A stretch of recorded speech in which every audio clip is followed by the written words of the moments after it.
In this video, I'm going to show you how to create gears in Tinkercad. So there's a few ways to do this. I'm going to show you all of them. Now, the first one is going to be to click on this search button over here to actually open the search shapes menu, and you want to type in gear.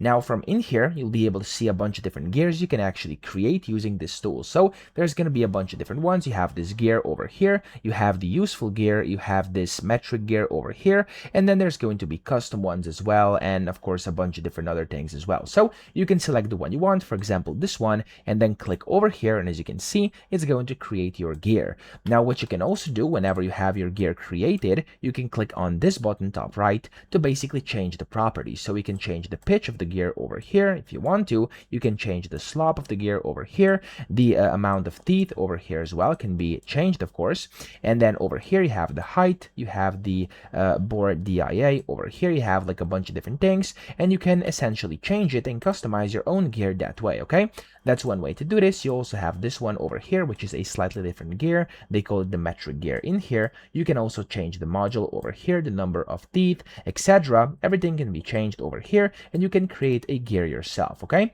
so that's kind of the first way to do this, and I do think in most cases that's going to be the most convenient way of creating or making gears. Okay, so as you can see, there we go, that's the first one. Now if I go and actually do it manually, it's also very possible, but it's going to be a bit more of a hassle. So if I go out here, I'm going to select, for example, this sphere or cylinder tool. I'm going to click on it, and then I'm going to click over here. I'm going to make it a bit of course taller like this, and I'm going to smash it down. There we go, it's going to be about, let's do 7 in thickness. Okay, there we go.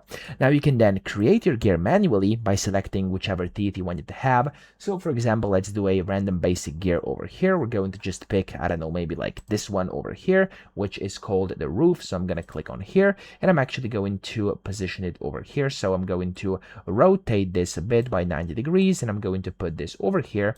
And I'm also going to make this one the same thickness, so it was 7 if I remember correctly, and there we go, that's looking good. Okay, let's say this is going to be our gear right now. I'm going to put it out a bit, so it's going to be looking like this, and there we go. Let's say you want a gear which looks like this. Now what you can do then is basically use the copy. Okay, so the smart duplicate or smart copy or whatever you want to call this. So to do this, I'm going to just basically click on the first one, the first tooth. Whenever I'm happy with it, press Ctrl and D on my keyboard. It's going to make a duplicate, and I have to basically position that duplicate, and I have to of course move it around a bit as well. There we go, for example like this. And then you can of course create with Ctrl C, you can, or Ctrl D, so click on that, press Ctrl D again, and as you can see, it's going to start creating these automatically. And if you just spam Ctrl D, it's going to basically create kind of a circle over here, and all of these gear teeth are going to be in here. So all of this can be done with Control and D on your keyboard, and you can then position this,